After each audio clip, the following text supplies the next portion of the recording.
કંકોત્રી એવું લખીએ છીએ એવી રીતે આપણે પણ લખી લઈએ અને ત્યાર પછી જાનની તૈયારી કરાવે છે મહારાજ એટલે જાન પણ આવી જ ગઈ છે.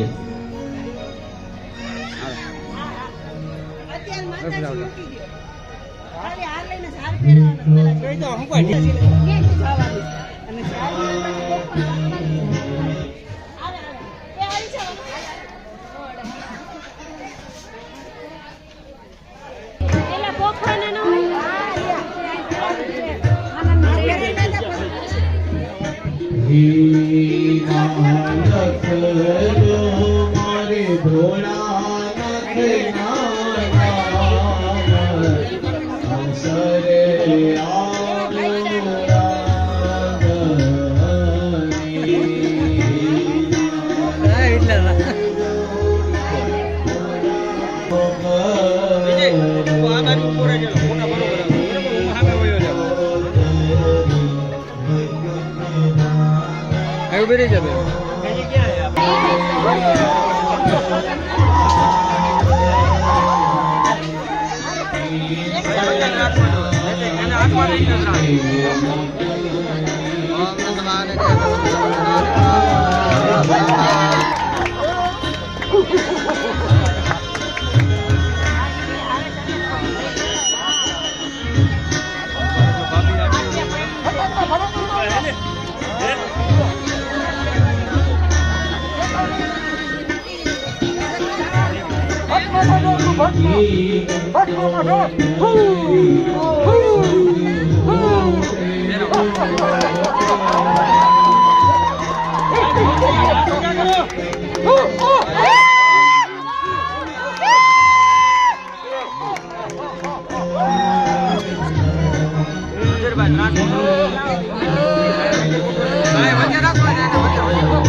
પાછળ જોયા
नंबर लिखिए बुक जाओ तो भाई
કરું હરખું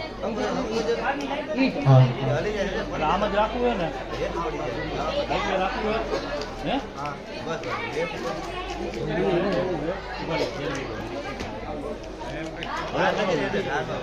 લ્યો જઈ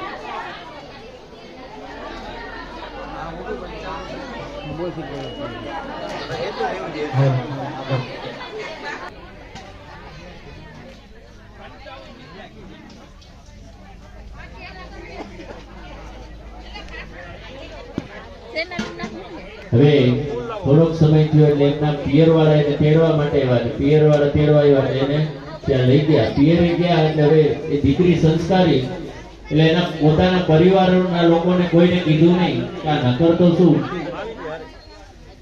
પણ એની બાજુમાં એક માજી રહેતા હતા મોટી ઉંમરના, એટલે એ માજીને ત્યાં રસ્તામાં મળી ગયા.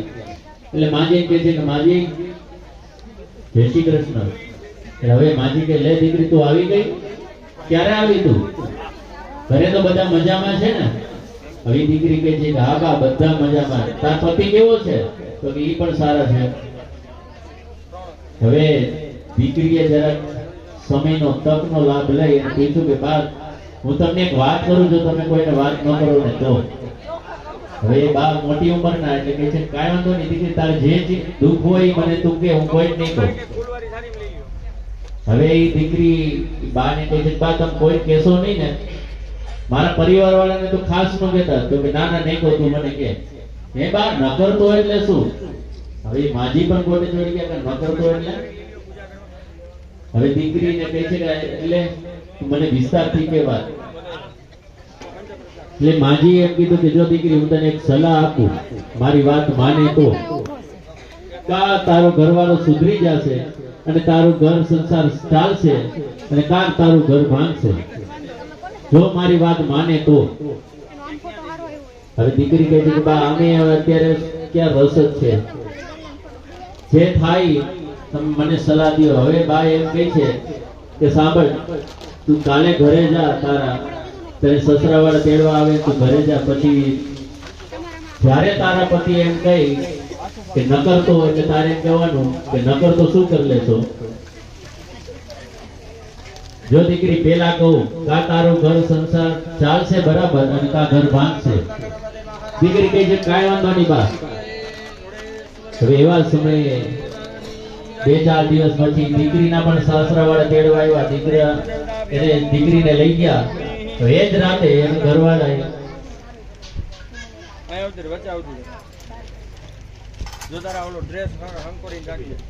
હવે દીકરી જ્યારે પોતાના રૂમમાં જાય એટલે એના પતિ ઘરવાળાએ કીધું સાંભળ, કાલ સવારે વહેલી ઉઠી આજે મારા માટે ટિફિન ગરમ તૈયાર કરી દેજે, નકર તો. દીકરી કાંઈ ન બોલી.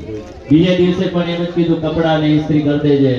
ત્રીજે દિવસે રાતના એના પતિ એના બેડરૂમમાં જઈને કહે સાંભળ, કાલ સવારે વહેલી ઉઠી મારા માટે પાણી ગરમ કરી દેજે, નકર તો. હવે એની ઘરવાળી કહે નકર તો હું કરી લે હો, તો કાંઈ ઠંડા પાણી નહીં લઈશ. એટલે આવી વાત છે. જે લગ્ન કરે છે આ કહેવાય છે કે લગ્નના લાડુ કહેવાય. તો અહીંયા પણ આપણે આનંદ દાદા વિધિ ચાલુ કરી દીધી છે, માટે આપણે સૌ એનો પણ લાભ લઈએ.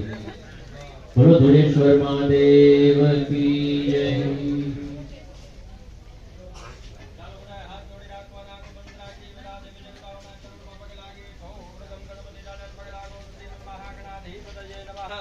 ભગવાન ઈષ્ટ દેવતાને પગે લાગે શ્રી ઈષ્ટ દેવતાભ્યો નમઃ. કુળદેવી માતાજીને પગે લાગો તમારા શ્રી કુળદેવતાભ્યો નમઃ. ગ્રામ દેવતાને પગે લાગો શ્રી ગ્રામ દેવતાભ્યો નમઃ. સ્થાનના દેવતાને નમસ્કાર કરવા શ્રી સ્થાન દેવતાભ્યો નમઃ. આ મંદિરમાં જેટલા સ્થાન છે બધા સ્થાનને પગે લાગો. સર્વ બિરાજિષ્ટ દેવેભ્યો નમઃ. એવમ પોતપોતાના ગુરુજીને પગે લાગો શ્રી પરમ ગુરુભ્યો નમઃ. ભગવાન સુરાપુરા બાપા હોય તો પગે લાગો. વીર પુરુષ પરમાત્મને નમઃ. સમસ્ત પિતૃઓને આકાશમાં પગે લાગી પિતૃનારાયણ પરમાત્મને નમઃ. નમસ્કારમ નમસ્કરો પાણીની ચમચી બધા ભરો જલમાનાયક.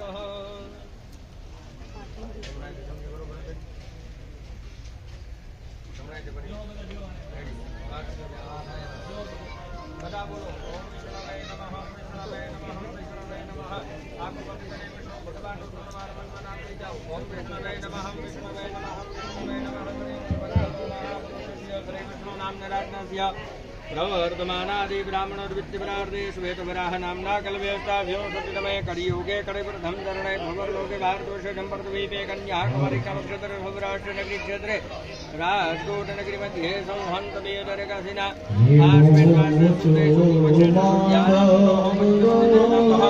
શિવ પાર્વતી વિવાહ મધ્યે કન્યાદાન નામ બોલો. આત્મનો શાસ્ત્રોક્ત નિગમોક્ત પુણ્ય ફલપ્રાપ્તિ વિવાહ કર્મની પૂજનાદિ અર્ચન કર્માહમ કરીએ.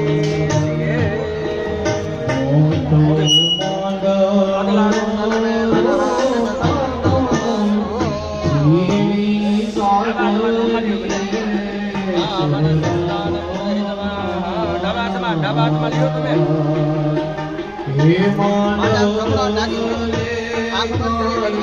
ભગવાન બધે રક્ષા કરવા વાળા બનજો. ઓમ મહમ નમઃ નમઃ દેવો દેવો દેવો દેવો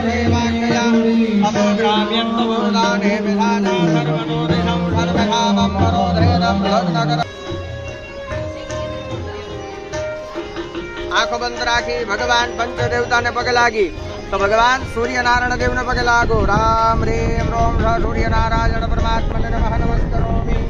ભગવાન મંદિરમાં દીવો પ્રત્યે દેવાદેવને પગે લાગો. જ્યોતિ સ્વરૂપાય નમઃ નમસ્કરોમિ. એ પંચામૃત ઓમ અહમ વયોધરે ગ્રધન્દેવ મનોરાધરગણાન્વિતં પંચામૃતં મયાનીતં સ્નાનાર્થં પ્રતિગૃહ્યતાં મહાવંદનીય સ્નાनं સમર્પયામિ.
Maldite